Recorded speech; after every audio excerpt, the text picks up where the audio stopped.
Hi guys, welcome back to our channel How Logical. Today in this video I'm going to show you Act Payroll Tax Portal. To do so, follow some simple steps with me. First of all, go to your preferred browser and the default search engine. Then search Act Payroll Tax Login.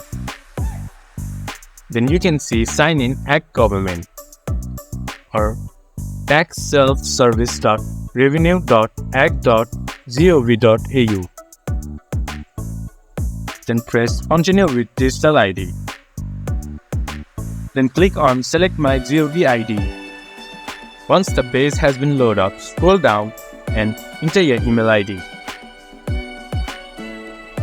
Then press Login. Then enter your password and you should be able to access Act Payroll Tax Portal.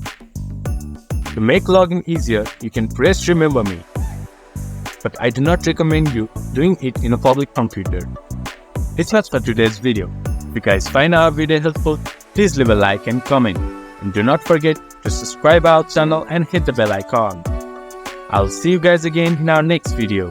Thank you.